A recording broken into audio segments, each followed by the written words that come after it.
pode colocar aí no chat, comando Filmica, FLMICCA, ou escrito errado, com um C só, aparece do mesmo jeito. É só você assinar, você entra lá em filmica.com.br, que por sinal eu estou aqui agora. Vai lá na assinatura anual, e aí mete o cupom João20 e você ganha 20% de desconto. Falando sério aqui com vocês, gente. A Filmica ainda fez uma outra coisa, que vocês estão notando que a Filmica tá muito mais bonita. Como vocês estão vendo aí, tá tudo lindão, aqui aparece, né, algumas coisas que são correlatas, que quem curtiu um pode curtir, né. Eu recomendo pra caralho essa cinebiografia, esse documentário com cinebiografia do menino Frantz Fanon, que também é muito massa. No próprio site você pode vir por diretores, você pode vir por gênero, você pode simplesmente ir pro acervo completo e ir olhando, tá? Se você vem aqui na entradinha, né, ele já vai falando aqui, já vai subdividindo. Primeiro, vocês já viram, né, tem essa interface nova, eu aqui tô na interface nova da web. Mas nos aplicativos também é a mesma coisa no app, tem uma interface nova bonitaça.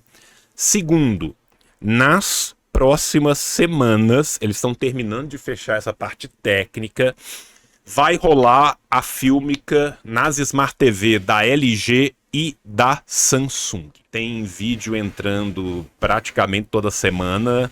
Em 2 a 3 semaninhas vai estar disponível na LG e na Samsung, né? Então é só alegria.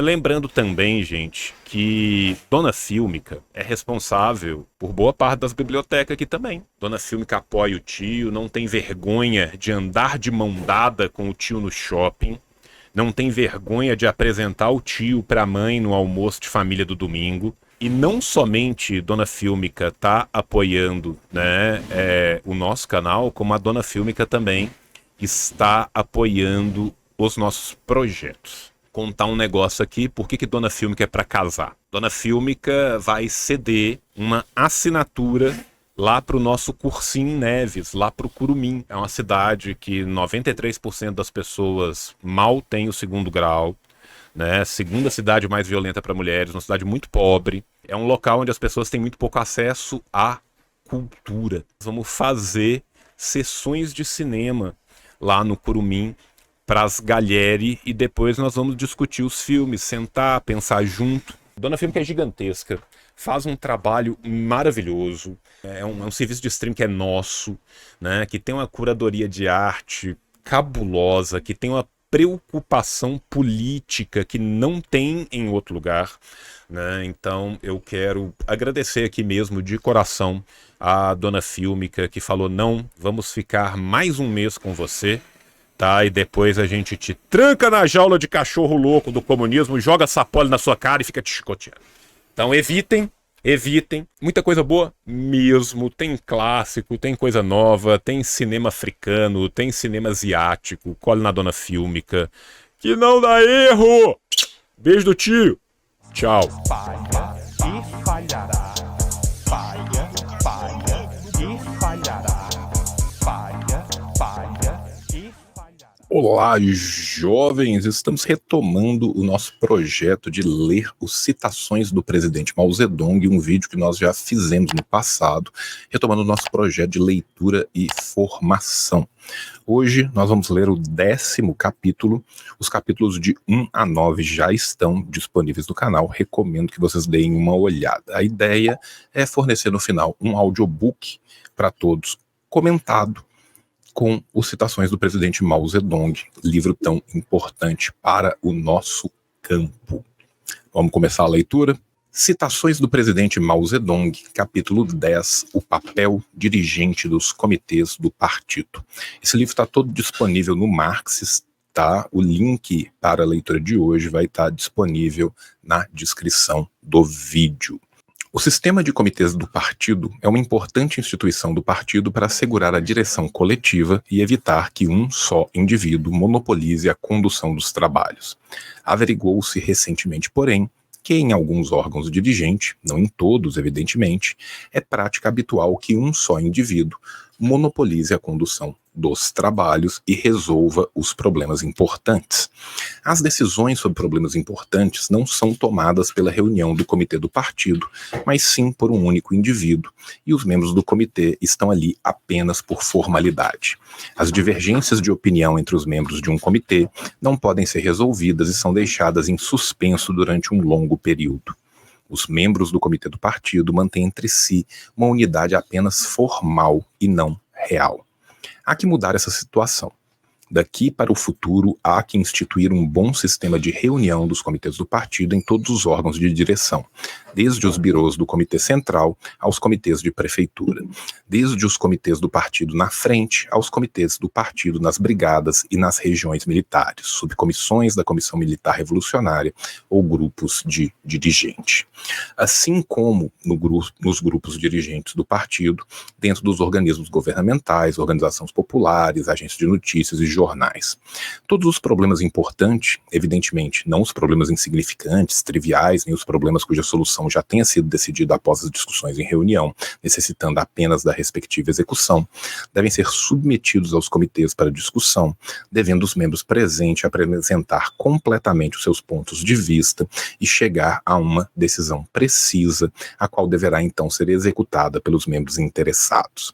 As reuniões de um comitê do partido devem ser classificadas em duas categorias que importa não confundir: reuniões do comitê permanente e sessões plenárias.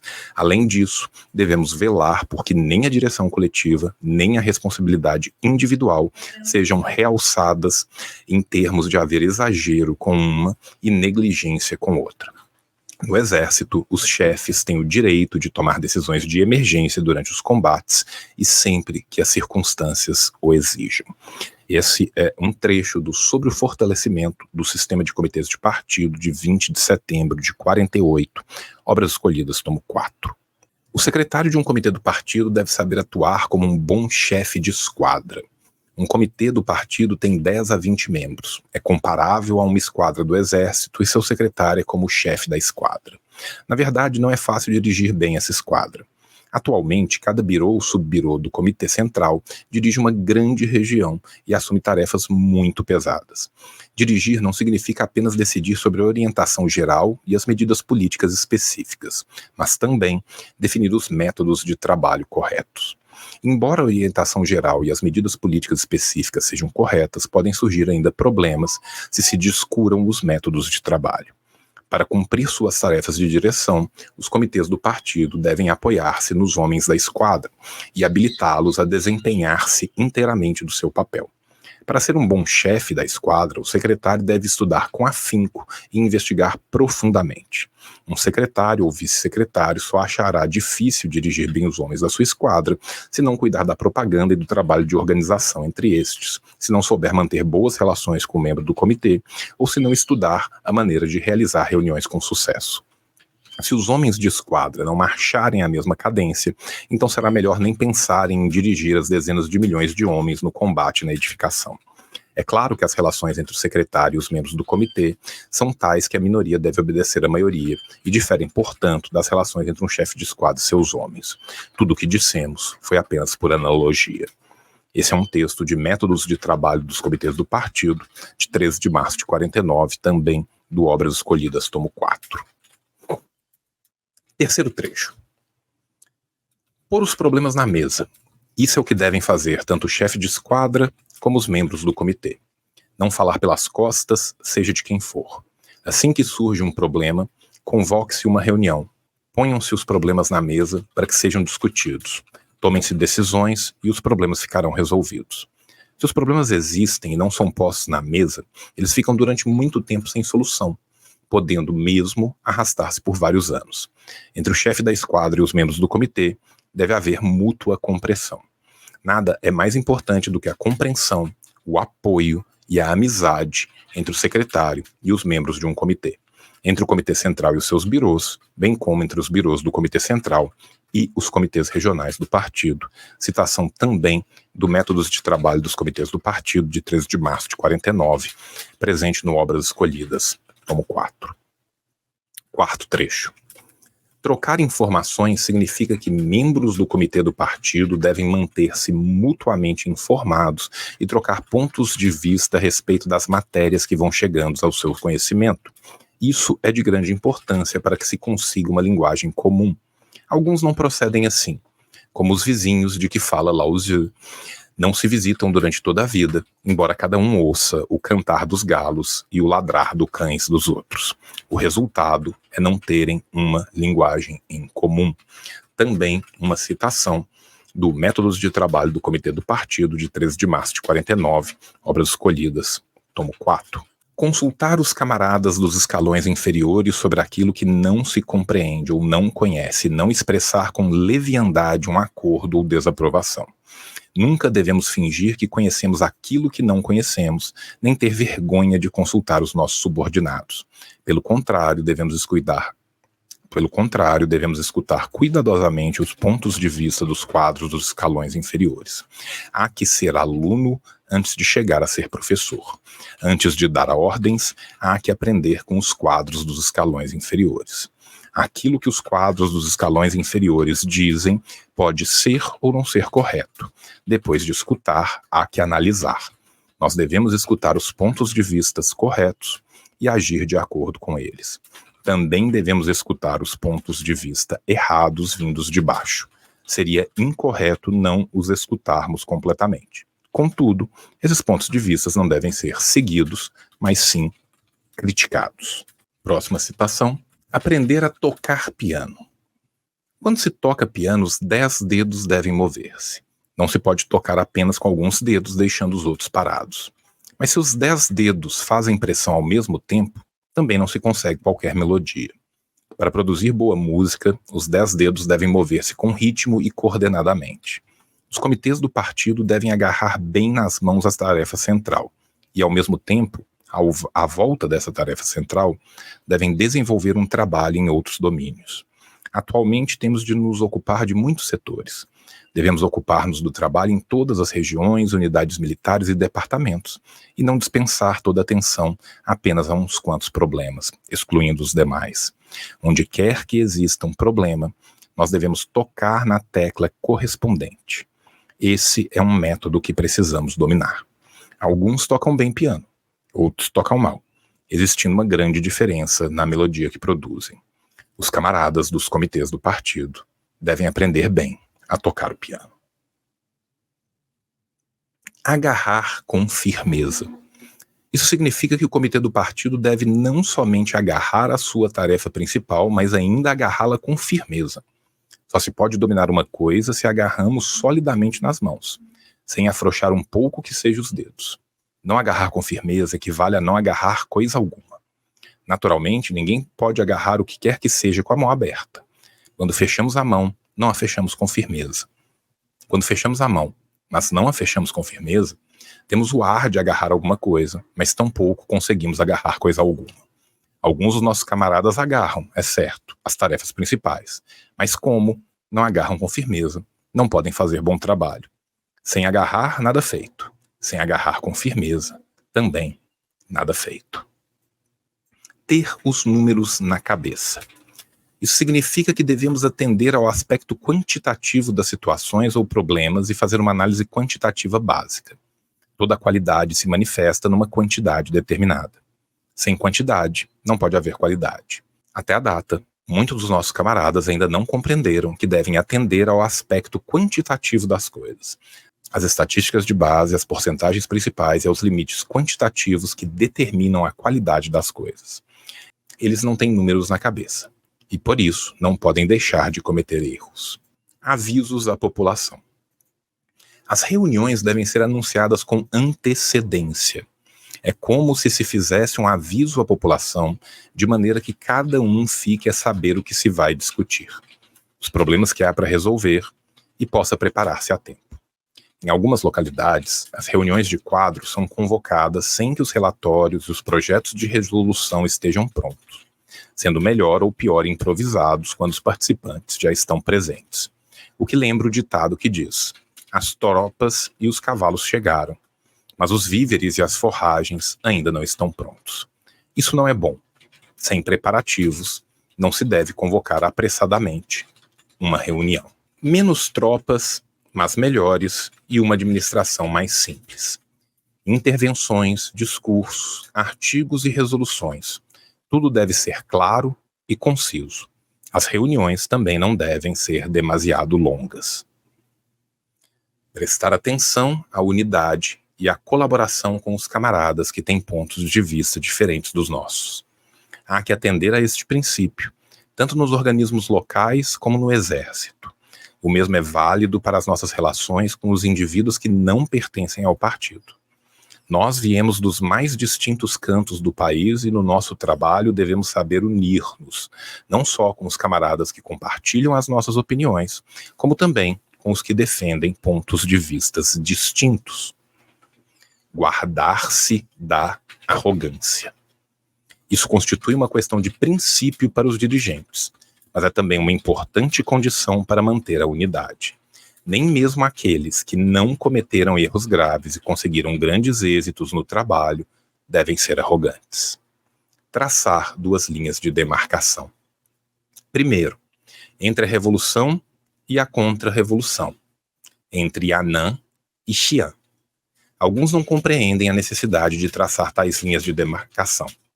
Por exemplo, quando combatem a burocracia, eles falam de Yan'an como se em Yan'an nada estivesse certo, e não fazem nem comparação, nem distinção entre a burocracia em Yan'an e a burocracia em Xi'an, cometendo assim um erro fundamental.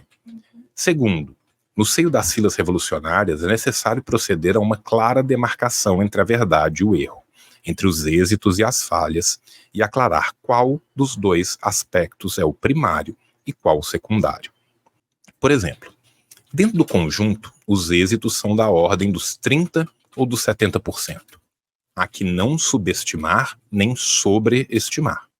Há que avaliar globalmente o trabalho de cada pessoa e determinar se os seus êxitos são de 30% e os erros de 70% ou vice-versa. Se os seus êxitos chegam a 70% do conjunto, então o trabalho deve ser aprovado no seu essencial. Seria inteiramente errado considerar como primário os erros de um trabalho, quando na realidade os êxitos são o primário. Ao examinarmos os problemas, nunca devemos esquecer-nos de traçar essas duas linhas de demarcação, entre a revolução e a contra-revolução, e entre os êxitos e as falhas. As coisas marcharão corretamente se gravarmos bem no espírito essas duas linhas de demarcação. Ao contrário, nós confundiremos a natureza dos problemas. Como é evidente, para traçar corretamente essas linhas, é indispensável proceder a um estudo e uma análise minuciosos. Há que adotar uma atitude de análise e estudo com relação a cada pessoa e a cada questão. No plano orgânico, é necessário assegurar uma democracia sob direção centralizada. Isso deve fazer-se conforme as linhas seguintes. 1. Os órgãos dirigentes do partido devem definir uma linha diretriz correta e encontrar soluções para os problemas que surgem, de modo a erigir-se em autênticos centros de direção. 2. Os órgãos superiores devem conhecer bem a situação existente nos órgãos inferiores, assim como a vida das massas, de modo a disporem de uma base objetiva para dirigir corretamente. 3. Seja em que escalão for, nenhum órgão do partido deve resolver levianamente os problemas. Uma vez que se tome uma decisão, ela deve ser firmemente aplicada. 4. Todas as decisões de certa importância tomadas pelos órgãos superiores do partido devem ser prontamente transmitidas aos órgãos inferiores, bem como à massa dos membros do partido. E 5. Os órgãos inferiores e a massa dos membros do partido devem discutir em pormenor as diretivas dos órgãos superiores, de maneira a compreenderem corretamente o respectivo significado e decidirem sobre os métodos a seguir na sua execução. Esta é uma citação de Sobre a Eliminação das Concepções Errôneas no Seio do Partido, de dezembro de 29, presente no Obras Escolhidas, tomo 1. Vamos comentar um pouco esses textos? Bem, a primeira coisa que a gente nota aqui é que nós estamos falando de textos de momentos diferentes dentro do Partido Comunista da China. Alguns dos nossos exemplos são de 1948 e 1949, enquanto o nosso último exemplo é ainda de 1929. O que isso nos demonstra? Primeiro, nos demonstra uma preocupação histórica e continuada do Partido Comunista Chinês, sob a liderança de Mao Zedong, em manter a linha correta, em mudar os rumos do partido constantemente, em depurar, em acrisolar cada vez melhor a maneira decisória do partido. Se a gente está falando em 1929 de uma das primeiras campanhas de retificação, quando a gente chega em 48, em 49, nós estamos falando de uma guerra popular prolongada, já muito vitoriosa, às vésperas da fundação da República. O que isso significa dizer? Isso significa dizer que esse partido teve o tempo inteiro uma preocupação com a manutenção de um bom estilo de governo, um bom estilo de comando, uma boa ordem que organize o seu trabalho entre todos os seus membros. Outras coisas também nos chamam a atenção. A primeira delas é ter um partido bem estruturado, um movimento bem estruturado, um coletivo bem estruturado, ou qualquer coisa bem estruturada, significa dar a possibilidade do surgimento constante de novas lideranças. Aqui se aplicam as soluções de controvérsia no seio do povo. Todos têm direito à voz. Mas o direito à voz é também um dever de exercer esse direito. É importante que você, que esteja organizado em qualquer lugar que seja, tenha ao mesmo tempo a consciência do seu direito e a consciência do seu dever. É importante que todos possam falar, independente da sua opinião, estar certa, estar errada, contemplar uma maioria, contemplar uma minoria, mas é importante também saber que é dever de cada militante expor as suas opiniões. Segundo, a gente vê uma horizontalidade na verticalidade. O partido, nos moldes leninistas, ele precisa de ser vertical. Ele precisa de ir constituindo os seus chefes à medida que ele vai se tornando um órgão, um organismo cada vez mais complexo. Mas esses chefes, por sua vez, eles vêm da sua própria base. E eles podem retornar a essa base. Ele pode ser chefe num momento e ser subalterno no outro. Ele pode ser chefe de uma divisão e chefiado por uma outra superior. Isso significa uma verdadeira relação de camaradagem. Essa relação pressupõe abertura, franqueza, generosidade, mas também a liberdade da crítica fraterna.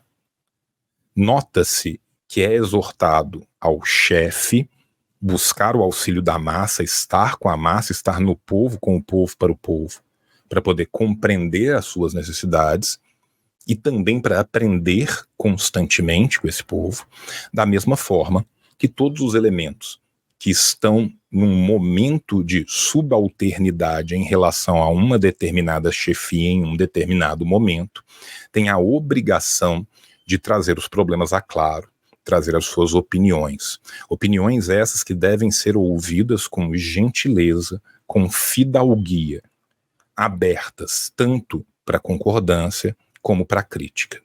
Lembrando também que tanto a concordância como a crítica devem ser analisadas na sua inteireza, mas nunca de forma reducionista. É isso que ele nos exorta quando fala, ora, se 70% daquilo estava correto e 30% estava errado, no essencial, está perfeito. Vamos manter o essencial.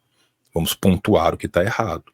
Em compensação, se tivesse a situação antagônica, com muito mais erros do que acertos, é hora de uma mudança de rumos. É hora de uma mudança de direção dentro daquele momento. Vamos repensar, então, aquilo que foi feito de forma errada e vamos mudar aquilo, mantendo somente aquilo que esteja certo.